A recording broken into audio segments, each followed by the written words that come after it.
Reynolds is nothing less than one of the best hitters in all of Major League Baseball right now, and one of the best we've seen from the Pirates in, well, wait till you hear some of these names. Good morning to you.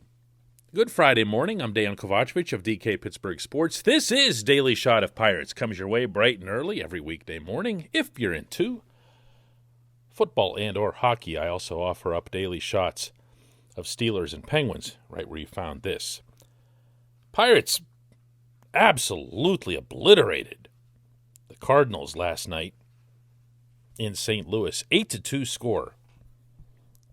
All kinds of goodness within that. Reynolds and Adam Frazier, each 3 for 4. Reynolds with 4 RBIs. Colin Moran with a couple RBIs. Brian Hayes went 2 for 4 with a walk and a couple of outstanding defensive plays. All kinds of stuff you like to see, and I'm not even mentioning, just like parenthetically, Chad Kuhl was really good for a second consecutive start. I'm going to go past all of that and swing right back to Reynolds, it almost feels like I'd be insulting him to say that he's out of his mind right now because he's on some great roll. He actually is on a great roll. But when Reynolds is like this, at least in the time we've seen him since he's been in Pittsburgh, it's because of a remarkable consistency, a general consistency. If you go back to 2019, when as a rookie he hit .314 with an .880 OPS, he hardly had a slump, like through the entire summer. If you'll recall, at the beginning of that season when he came up on an emergency basis, it was universally understood and, by the way, made clear to him that he wasn't going to be around for very long.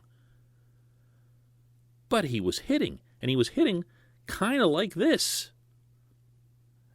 And he left them, and he knew this and was proud of it. We would talk about it regularly back then. He left them no choice. He left them no choice. And he hung around, made a name for himself, established that he's a major leaguer, was never going back to the minors.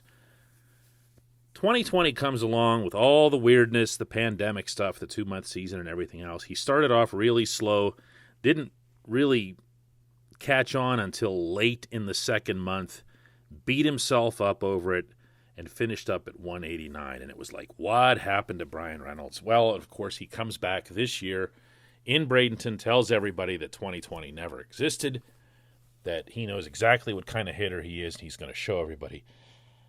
And he's done the one thing that I didn't think was possible this year. And that was to improve on 2019. When the 2019 season ended, I went out of my way to state repeatedly that no one should expect this kind of season from Reynolds on any regular basis because it's not realistic. Not everyone hits .314, especially not in this day and age where the pitchers own everything.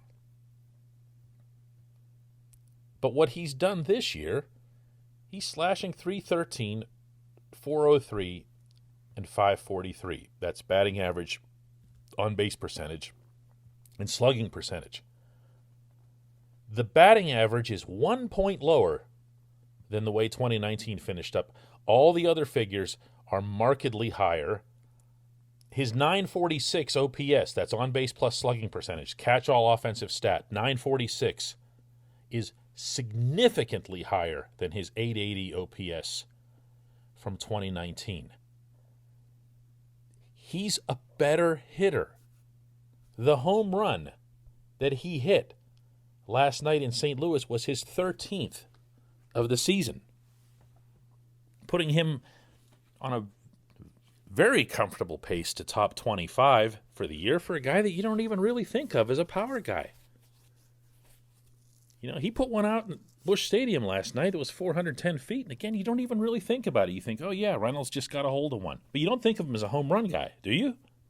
I know I still don't. I'm not acting like I'm above that. I still don't.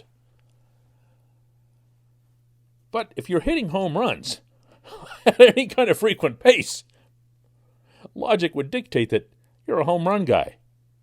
So he is a home run guy because he's hitting home runs. Here's something else I got for you. This is from Stats LLC, some research that the Pirates commissioned. Reynolds, I mentioned, has a batting average, on-base percentage, and slugging percentage that are all over 300, 400, and 500, respectively. Here is a complete list of all the Pirates who qualified for the batting title, and those of you who are really into baseball know that means that you made at least 3.1 plate appearances per your team's games over the course of a full schedule. Here's the list. This is everybody wearing a Pirates uniform who's done this over the last 85 seasons when they first started tracking this. Ralph Kiner, Roberto Clemente, Willie Stargell, Barry Bonds, Brian Giles, Jason Bay, and Andrew McCutchen. That's it. And now Reynolds.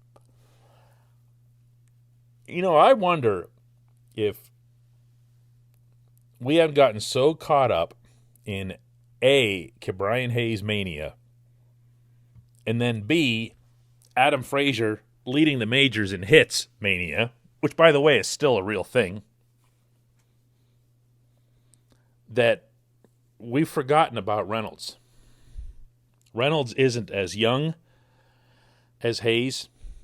He's 26. Hayes is 23. He's not as due for attention, I guess, having a breakthrough the way Frazier is. But what we're seeing here is something special. You know, a lot of people still talk about needing protection in the lineup. There's also all kinds of analytics that completely debunk the notion that protection in the lineup matters. But if you're a believer in protection, ask yourself what Reynolds has gotten. For a big portion of this season, it's been just Frazier and Reynolds at the top, you know, because of Hayes and Colin Moran missing so much time. And right now, Colin Moran's actually really struggling. So who's building up Reynolds' big season? You know, who's making that happen? How is it happening? It's all him. It's all him. You know, I mean, due credit, I'm sure, to the hitting coaches, to Rick Eckstein. You can't be ripping him when somebody's not doing well and then not give him credit whenever somebody is. But this is just one very confident, very talented young man who's starting to do things that go a little bit past very good and, you know, into that next realm. We'll see. He's got a lot of season in front of him. But the way I'm viewing it, that's a good thing. That's a good thing. He can only add. He can only add, and that's really all he's done since he's been in Pittsburgh. He just keeps getting better. When we come back, just one question.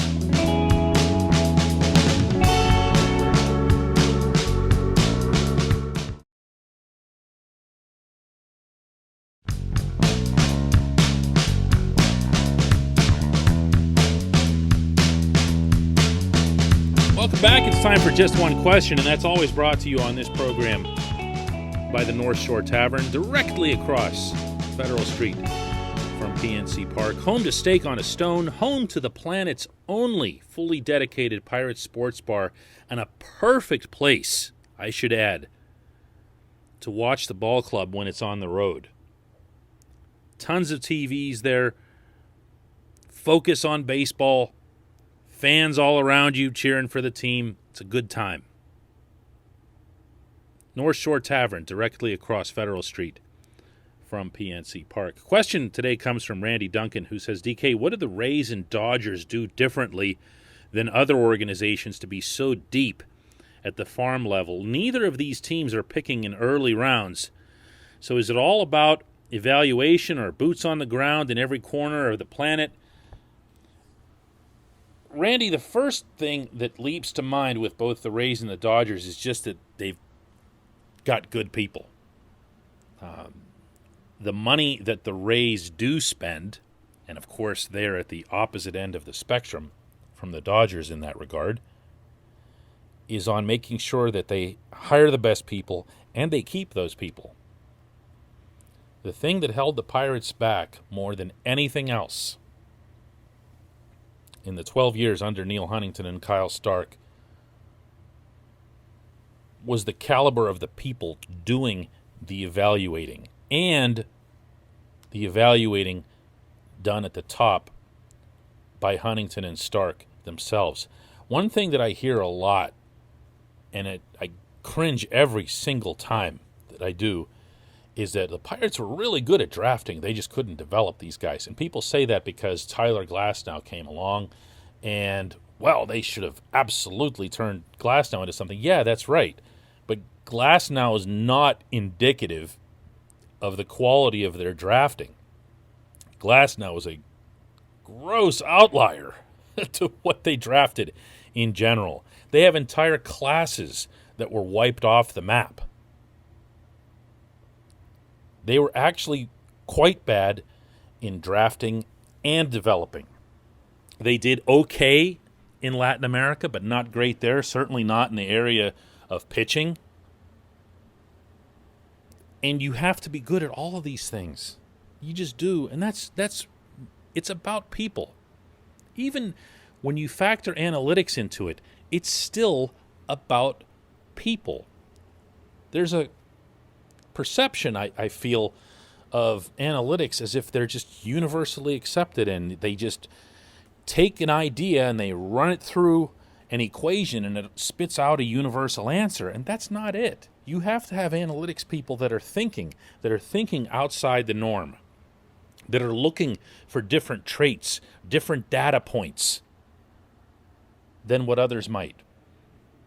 I'm not as familiar with the Dodgers in this regard as I am with the Rays, just from knowing people who've been with the Rays. And I know that Tampa Bay's process with this stuff is its own beast.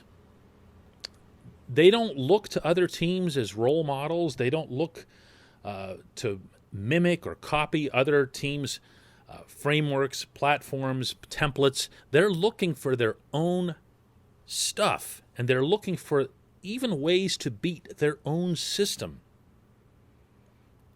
Picture just like a bunch of brainiacs in a building trying to constantly outsmart each other. It's interesting that when Ben Cherington took over as GM, speaking of perception, that one of his first actions was to hire a whole bunch more of these stats guys. And everyone felt like that Huntington was just a slave to this mindset and that he went too far with it. It turns out he didn't have enough, at least according to his successor. Not that Ben never, ever speaks badly of Huntington. I mean that through his actions. We don't know how good or how bad Ben Cherington's system is. We don't know how he's done to date. I mean, I like a lot of his moves, the transactions that he's made. I like his first draft. Certainly, there's nothing to dislike about Nick Gonzalez. But how it ends up comparing to the two that you mentioned, which are probably the gold standard. And by the way, Cherington mentions the Rays and Dodgers a lot himself. it's going to take time. It's just going to take time. If the Pirates fans, I should say, are lucky, then the Pirates will compare favorably to these teams. And the Rays, in particular, illustrate that it can be done without spending a gazillion dollars, which is, kind of good in this setting. I appreciate the question, Randy. I appreciate everybody listening to Daily Shot of Pirates today and all week long. It's a fun show to do. I hope you enjoy it as well. If you do, feel free to leave us a review, comment, a thumbs up, depending on what platform you are, something that looks positive. You'd be surprised at the impact that makes on the business. It's not just about us wanting to look at your reviews and get, oh, yay, I'm good. It's not that. We're looking, for the reviews to kind of help us bump up in the search rankings and so forth. It makes a big difference. Thanks again. We'll do this Monday.